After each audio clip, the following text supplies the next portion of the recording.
Aujourd'hui, dans notre programme, je veux vous expliquer comment la prière simple peut vous aider à surmonter les problèmes les plus compliqués.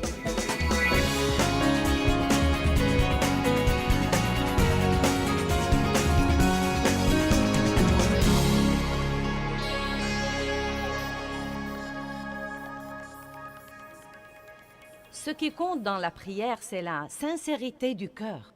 La Bible nous enseigne que Dieu prête attention à la prière simple et fervente. Mais écoutez, la prière fervente n'est pas nécessairement retentissante ou longue.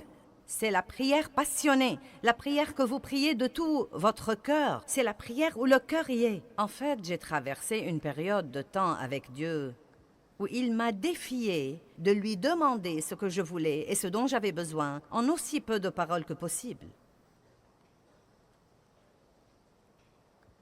Et c'était vraiment difficile parce que nous avons du mal à dire, par exemple, si nous faisons quelque chose de mauvais, « Dieu, je sais que c'était mauvais, je l'admets, et je te demande de me pardonner. » Merci, Seigneur. Amen. Nous avons du mal à faire ça. Oh Dieu, j'ai besoin que tu me pardonnes. Dieu, pardonne-moi. Oh Dieu, pardonne-moi s'il te plaît. Oh Dieu, tu dois me pardonner. Dieu, je suis si désolée. Dieu, je ne recommencerai jamais s'il te plaît. Et à dire vrai, je crois parfois que nous essayons de nous impressionner, si vous voulez la vérité. Je ne crois même pas que nous parlons à Dieu. Nous essayons de nous impressionner par l'étendue de notre spiritualité. Je suis stupéfiée par les gens qui, quand ils prient, changent complètement de voix. Ils deviennent complètement comme ça. « Oh, toi !»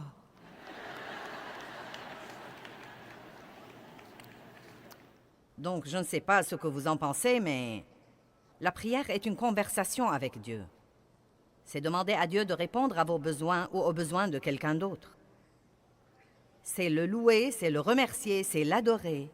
C'est lui confier des choses et lui consacrer des choses. C'est beaucoup de choses merveilleuses qui devraient faire partie de la vie de tous les jours. Tout comme la respiration. La prière devrait être comme la respiration. Ne pas prier est un péché. La pire chose qui puisse arriver si vous ne priez pas, c'est rien. En d'autres termes, si vous ne priez pas, rien n'arrivera. Eh bien, quelles sont certaines des raisons pour lesquelles la prière n'est pas exaucée? Tout d'abord, je ne sais pas si nous pouvons dire qu'une prière n'est pas exaucée. En fait, Dieu ne dit pas toujours oui. Vous savez, Dieu dit parfois, pas maintenant. J'ai en fait entendu des gens dire que Dieu ne dit pas non, mais je ne crois pas ça. Si je demande quelque chose qui n'est pas la volonté de Dieu, il me dira non. Sinon, je croirais qu'il ne m'aime pas. Parfois, il dit « attends ». Parfois, il dit « oui ». Et parfois, il dit « non ». Mais une des choses que nous devons comprendre, c'est que quoi qu'il dise, ce qu'il dit est toujours juste. Et si Dieu dit « attends », c'est que c'est mieux pour moi d'attendre. Quel que soit ce que ça me fait mal, quel que soit ce que j'en pense, il y a une certaine raison pour laquelle ce n'est pas bon ou ce n'est pas mieux pour moi d'avoir cette chose maintenant. Si Dieu dit « non », il n'essaye pas de me cacher des choses et n'essaye pas de m'empêcher d'avoir quelque chose que je veux. Il a simplement quelque chose de meilleur en tête et je ne suis pas assez intelligente pour savoir comment le demander. Donc, je suis reconnaissante que Dieu me donne ce qu'il sait que je devrais avoir. Et laissez-moi vous dire quelque chose, bien-aimé. Quand vous arrivez au point où vous pouvez faire confiance à Dieu dans ces choses-là, ce que la vie peut devenir douce. Car vous n'êtes plus obligé de lutter avec les choses tout le temps. Vous savez ce qui nous contrarie? Essayez de faire que quelque chose se produise, que seul Dieu peut en fait produire. Allez, comprenez ça ce soir. Essayez de faire que quelque chose se produise, que seul Dieu peut produire. Puis-je vous dire quelque chose? Vous ne pouvez pas changer les membres de votre famille. Bulletin, flash, flash du ciel. Vous ne pouvez pas changer les membres de votre famille. Vous pouvez leur donner l'exemple. Et à dire vrai, si nous faisons un petit effort pour donner l'exemple un peu plus, et si nous fermons notre bouche un peu plus, et si nous arrêtons de dire à tout le monde ce qu'ils devraient faire,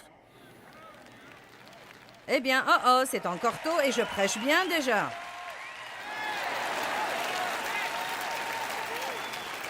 Non, mais la Bible dit que la femme ne peut pas gagner son mari par la parole. Mais elle peut le gagner par sa conduite pieuse et par son attitude pieuse également. Amen. Certains d'entre vous ont entendu parler de Smith Wigglesworth, qui était un grand pasteur.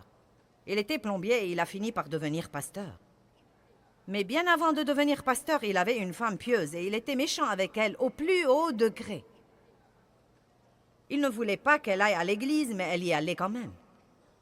Elle disait qu'elle n'allait pas abandonner sa relation avec Dieu et sa communion avec les autres croyants. Et il l'enfermait dehors. Et quand elle revenait à la maison, la porte était fermée. Et elle se couchait dehors et s'endormait. Et le matin, il avait mauvaise conscience. Il lui ouvrait donc la porte et la laissait entrer. Elle lui disait « Bonjour, Smithy » et elle lui préparait son petit déjeuner. Je sais ce que j'aurais fait, ça n'aurait pas été « Bonjour, Smithy ».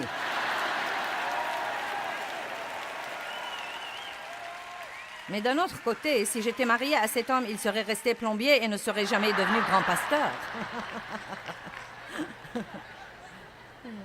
Mais elle lui donnait l'exemple dont nous avons parlé. Et elle a continué à être tellement gentille avec son mari qu'il a fini par être sauvé et radicalement rempli du Saint-Esprit et par devenir un des plus grands prédicateurs renommés que l'Église a connus. Laissez-moi donc répéter. Vous ne pouvez pas changer les membres de votre famille, mais vous pouvez prier pour eux. Et si vous priez, vous ouvrez la porte à Dieu pour travailler. Si nous essayons de faire les choses sans faire intervenir Dieu, cela empêche littéralement Dieu de travailler parce que nous sommes les associés de Dieu. Et nous ne devons pas exécuter nos plans et nous attendre à ce que Dieu les bénisse ensuite. Nous devons passer un temps avec Dieu et apprendre ce qu'il veut faire et suivre son exemple. Vous ne pouvez obliger personne à aimer Dieu. Aussi ardemment que vous vouliez que vos bien-aimés soient sauvés, vous ne pouvez pas les obliger à aimer Dieu. Oh, si seulement je pouvais. Si seulement je pouvais ouvrir les cœurs des gens et les remplir de l'amour de Dieu et les refermer et les libérer. Vous savez, quand vous connaissez la vie que quelqu'un pourrait avoir et que vous le voyez faire des erreurs et détruire sa vie, non mais vous voudrez juste... Mais vous ne pouvez obliger personne à aimer Dieu. Et quand j'ai finalement compris ça, ça m'a délivré d'une grande pression. On n'oblige personne à aimer Dieu. Chacun de nous doit faire son choix personnel. Et là encore, je crois vraiment... Oui, nous sommes tous appelés à prêcher aux autres. Et nous sommes appelés à partager notre foi avec eux. Mais je crois parfois, à dire vrai, que nous prêchons trop. Et que nous ne sommes pas le bon exemple que nous sommes censés être. Je crois que nous devons parfois être un meilleur exemple.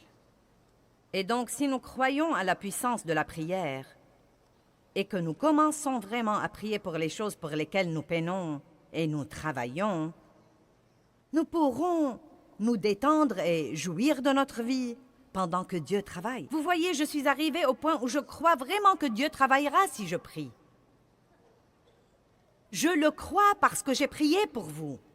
J'ai prié toute la semaine et j'ai prié pour des choses très spécifiques aujourd'hui. J'ai prié dans la chambre du fond avant de venir ici. Et j'ai prié Dieu de faire quelque chose en vous.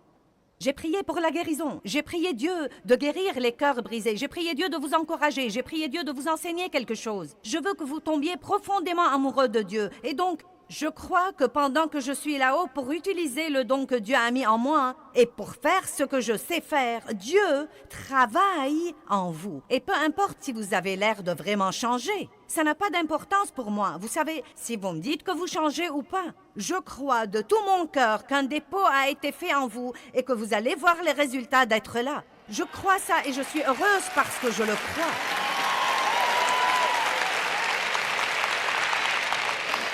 Je suis heureuse au plus haut degré, car je crois en ce moment que je suis au milieu de la volonté de Dieu. Et je crois que ce que je fais, je le fais de mon mieux. Et je crois que la parole de Dieu va avoir un effet sur vous. Savez-vous quand j'étais malheureuse? Quand je venais ici et pendant que je prêchais, j'observais les visages des gens qui sont dans la salle. Quelqu'un faisait...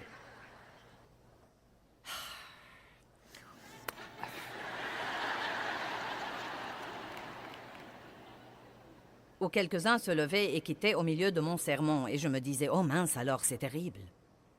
C'est horrible, j'ai le mauvais message. Non, non, non, non, non, non. Non. Vous devez croire que Dieu travaille quand vous priez. Je suis maintenant arrivée au point où si quelqu'un quitte quand je prêche, je me dis, tu rates un bon message. Non, mais vous devez avoir un peu de confiance. Arrêtez de laisser vos circonstances vous gouverner. Puis-je vous dire quelque chose? Regardez-moi. Vous n'avez pas assez de temps à perdre sur cette terre à être malheureux. Bonjour. J'ai dit que nous n'avions pas assez de temps à perdre sur cette terre à être malheureux. Et vous savez, quand vous avez 13 ou 14 ou 20 ou 25 ans, vous croyez que vous avez du temps à perdre. Mais quand vous commencez à avoir 50 et 60 et 61 et 62 et 63 et Dave a 66 ans... Quand vous vieillissez comme ça, quand vous prenez de l'âge... Non, sérieusement, vous savez quoi? Plus vous vivez, plus vous réalisez que vous n'avez plus de temps à perdre. Je ne vais plus gaspiller mes jours à être fâché désormais. Vous m'offensez, je prie pour vous. Vous me blessez, je prie quand même pour vous. Je ne vais plus vivre malheureuse désormais. Vous m'entendez? J'ai dit que je n'allais plus vivre malheureuse désormais. Et vous devez vous-même être aussi intransigeant sur ce point. Vous devez croire à la puissance de la prière et arrêter d'essayer de faire quelque chose à propos de quelque chose pour lequel vous ne pouvez rien faire. Arrêtez d'essayer de vous débarrasser de choses dont Dieu seul peut vous débarrasser. Et n'essayez plus d'avoir toutes ces choses que vous n'allez jamais avoir, à moins que Dieu ne décide de vous les donner. Voici donc ce que je dis. Si vous voulez une chose, demandez-la à Dieu. S'il ne vous la donne pas, sachez qu'il a quelque chose de mieux en tête ou que ce n'est pas le bon moment. Ne piquez pas une crise là-dessus. Si vous ne l'avez pas quand vous croyez que vous devez l'avoir, dites « elle viendra ». Elle fait son chemin. Le seul moyen de recevoir quoi que ce soit de Dieu, c'est de le croire d'abord par la foi et ensuite vous le verrez se réaliser. Vous savez qu'est-ce que la foi? La foi, c'est croire en l'invisible. C'est ce que c'est que la foi. La foi, c'est croire en ce que vous ne pouvez pas voir. Si vous pouvez le voir, vous n'avez pas besoin de foi. Les raisons pour lesquelles une prière n'est pas exaucée. Eh bien, tout d'abord, les gens ne prient pas. C'est la première grande raison. Allez à Jacques 4:2. Vous apprendrez à libérer des choses par la prière. Non, mais vous aurez tellement de foi dans votre vie de prière au moment où vous partez d'ici que vous saurez que votre première solution à toutes les choses exaspérantes dans la vie est juste de prier là-dessus. Et non pas de prier là-dessus et de vous inquiéter et de potiner. De prier là-dessus et de faire une confession négative. Bonjour. Vous savez, je crois que Jacques chapitre 4 nous enseigne beaucoup de choses. Verset 1, d'où viennent les luttes? Les luttes, c'est tout ce bouleversement que nous avons. Exaspéré, énervé, dérangé. D'où viennent les luttes et comment est-ce que les conflits et les querelles surviennent parmi vous? Il dit, eh bien, ils surviennent de vos désirs qui combattent toujours dans vos membres physiques. En d'autres termes, il dit, les luttes surviennent à cause des trucs que vous voulez. Vous êtes jaloux, vous convoitez ce qu'ont les autres. Vos désirs ne sont pas réalisés et vous devenez des meurtriers car détester, c'est assassiner en ce qui concerne vos cœurs. Wow! Donc, qu'est-ce que ça dit de la jalousie? Vous êtes devenu très silencieux. Non, mais pensez-y. Nous ne sommes pas censés vouloir ce que quelqu'un d'autre a à tel point que nous lui en voulons de l'avoir. Et vous savez ce que j'ai finalement découvert et qui m'a finalement beaucoup soulagée? Pendant longtemps, je ne pouvais pas comprendre pourquoi les gens avaient toujours à redire de n'importe quelle belle chose que j'avais. Quand vous êtes exposé à l'opinion publique, tout le monde se mêle de vos affaires. Et si vous avez une belle voiture, quelqu'un dira « Je ne crois pas que tu dois la conduire. » Si vous faites ceci, je ne crois pas. Non, non, non, non, non, non. Mince alors, tu as vu la tenue qu'elle portait? Vous savez ce que j'ai finalement compris? Ils s'en fichent pas mal de ce que je l'ai. Ils sont jaloux car ils ne l'ont pas.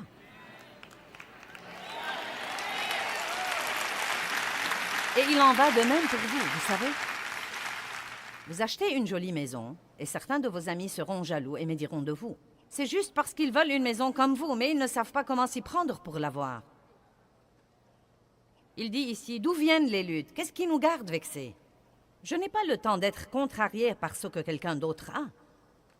Nous n'allons pas comparaître devant Dieu à la place des autres. Chacun va comparaître devant Dieu et rendre compte pour lui-même. Chaque homme comparaîtra devant Dieu et rendra compte pour lui-même. Nous ne devons pas nous inquiéter de ce que quelqu'un d'autre fait ou ne fait pas, ou de ce qu'il possède ou ne possède pas, ou de ce qu'il dépense ou ne dépense pas, ou de ce qu'il a ou n'a pas.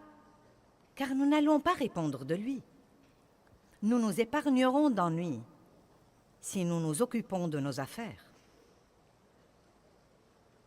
Vous brûlez de jalousie et de colère et vous n'avez pas le contentement et le bonheur que vous voulez. Vous avez des querelles et des luttes. Et franchement, il y a environ 20 ans, la phrase suivante a changé ma vie. Vous ne possédez pas parce que vous ne demandez pas. Quel beau verset. Vous ne possédez pas parce que vous ne demandez pas. Et je me suis rendu compte, ce jour-là, il y a une bonne vingtaine d'années, quand je lisais ce verset et que j'étais une jeune chrétienne et une jeune ministre, frustrée, et j'essayais de faire que toutes ces choses se produisent, et elles ne se produisaient pas, et j'essayais de faire grandir mon ministère, et de faire ceci à mon mari, et cela à mes enfants, et quelque chose d'autre aux autres.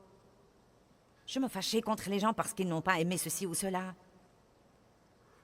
Et c'était un soulagement pour moi d'entendre Dieu dire « Tu n'as pas, parce que tu ne demandes pas, tu essayes de faire que quelque chose se produise au lieu de me le demander et de te fier à moi pour avoir les meilleures choses qui soient. » Allons à Ésaïe 65.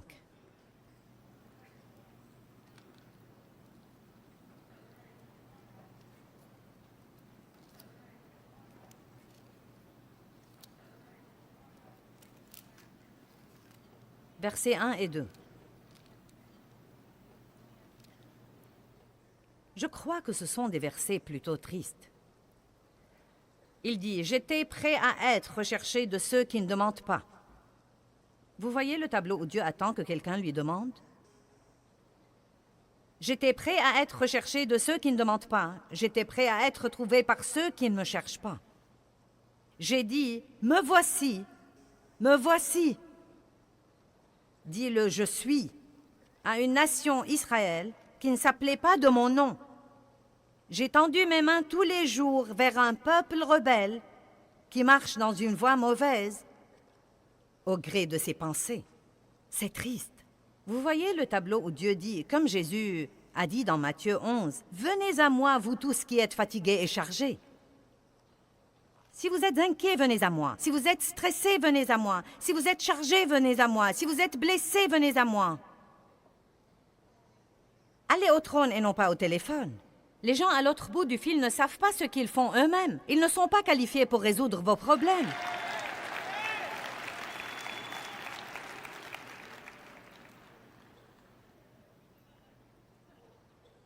N'est-ce pas un verset génial? « J'étais prêt à être recherché de ceux qui ne demandent pas. » J'ai dit « Me voici, me voici. » Mais personne ne m'a cherché. Dieu est un bon Dieu. Hébreux 11:6 dit « Sans la foi, il est impossible de plaire à Dieu. Et celui qui s'approche de lui doit croire deux choses, que Dieu est et qu'il est le rémunérateur de ceux qui le cherchent diligemment. » Dieu est un bon Dieu. Il attend pour vous faire des choses. Mais vous devez les lui demander. Ne vous fâchez pas contre votre patron qui ne vous donne pas la promotion que vous voulez. Avez-vous jamais pris la peine de la demander à Dieu? Peut-être que ce n'est même pas ce dont vous avez besoin. Qui sait, peut-être que Dieu essaye de vous faire quitter ce travail stupide de toute façon pour aller travailler ailleurs. Et vous craignez de ne pas pouvoir gagner autant d'argent ailleurs. Ça me surprend combien de gens mènent une vie qu'ils détestent parce qu'ils ont peur de faire quelque chose d'autre.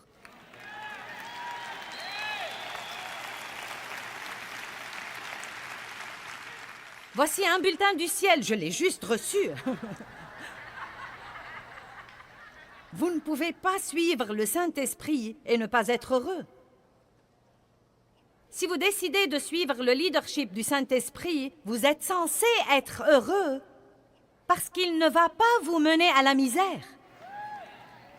Il va vous mener à la justice, à la paix et à la joie dans le Saint-Esprit parce que le royaume de Dieu, c'est ça. Ça alors. Le psaume 2:8 dit « Demande-moi et je te donnerai les nations pour héritage. » Demande-moi et je te donnerai les nations. Ce n'est pas pour moi, je ne suis qu'une ménagère. Ce n'est pas pour moi, je ne suis qu'un mécanicien de camion. Ce n'est pas pour moi, je ne suis qu'un éboueur. Eh bien, vous savez quoi? Ce sont tous des travaux très importants.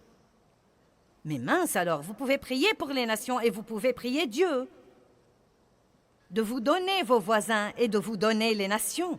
Si vous n'allez pas prier des prières hardies, vous n'allez jamais rien avoir de Dieu. Vous pouvez avoir un peu, car si vous priez pour un peu, vous pourriez avoir un peu. Mais je préférerais prier pour beaucoup et en avoir la moitié plutôt que d'avoir le peu. Pourquoi donc ne pas prier hardiment? C'est la deuxième raison que j'ai ici pour laquelle les gens croient que leurs prières ne sont pas exaucées ou ne sentent pas que la prière produit grand-chose dans leur vie. C'est que les gens ne prient pas hardiment. Eh bien, Dieu, si tu me fais juste ceci. Dieu, si tu me fais juste cela. Je ne veux pas exaspérer personne, j'essaie juste de donner un coup de pied à une vache sacrée, là. Si vous vous écoutez prier ou si vous écoutez tous les autres prier, les gens utilisent constamment le mot « juste ». Dieu, si tu peux juste nous aider. Dieu, si tu peux juste nous oindre. Dieu, si tu peux juste répondre à ce besoin. Dieu, si tu peux juste être là avec nous. Et cela m'a dérangé un jour et j'ai cherché le mot « juste » et il veut dire à peine assez pour se débrouiller. C'est ce qu'il veut dire, à peine assez pour se débrouiller. Mais écoutez-moi, non mais même en le sachant, j'ai vraiment du mal à l'enlever de mes prières. Et je crois que c'est cette attitude innée en nous comme quoi, eh bien, ne vous avisez pas de trop demander à Dieu. Eh bien, Dieu, veux-tu me pardonner juste cette fois? Pourquoi ne pas dire, Dieu, pardonne-moi cette fois, et demain j'aurai besoin que tu me pardonnes encore une fois? Car c'est bien la vérité et Dieu la connaît déjà. Pourquoi ne commençons-nous pas à être des gens réels avec un Dieu réel qui sait tout sur nous? Devinez quoi? Vous ne surprenez pas Dieu. Il savait ce qu'il aurait quand il vous a appelé. Je dis toujours, après que Dieu m'ait appelé au ministère, il n'a pas regardé Jésus une semaine plus tard pour lui dire « Oh non, maintenant qu'allons-nous faire ?» Je me rappelle la femme à qui j'ai parlé dans le magasin. Elle était employée là. Et je lui posais des questions sur sa rémunération. Touches-tu une commission ou un salaire? Comment est-ce que ça marche? Et elle m'a dit, eh bien, en fait, je touche un salaire. Mais elle a dit, je dois faire mon quota pour garder mon travail. Je lui ai dit, ça va pour toi? Elle a dit, non, en réalité, je suis très effrayée en ce moment, je n'ai pas fait mon quota. Et on m'a déjà réprimandé 2 ou 3 fois. Eh bien, la femme était chrétienne, nous parlions du Seigneur. Elle m'a reconnue de la télé et donc nous parlions.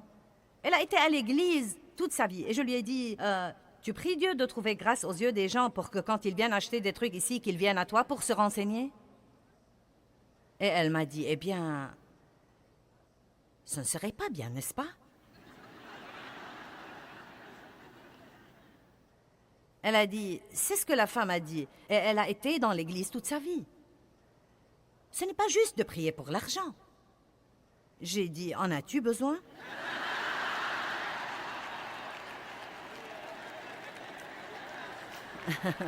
Si tu en as besoin et que tu ne l'as pas, tu devrais commencer à prier là-dessus, car c'est le seul moyen dont tu vas l'avoir. La Bible dit, « Et mon Dieu pourvoira à tous mes besoins. »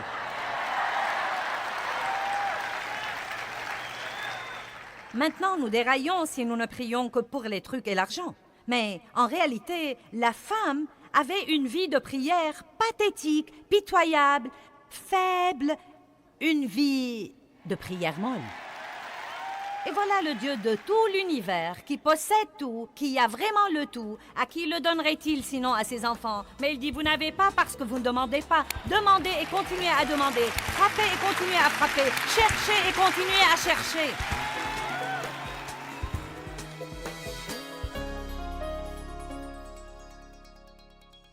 Eh bien, Jacques 4,2 dit, vous n'avez pas parce que vous ne demandez pas. Et ça m'a vraiment changé la vie quand j'ai découvert que je ne devais pas travailler aux choses et essayer de faire qu'elles se produisent et que je pouvais les demander à Dieu.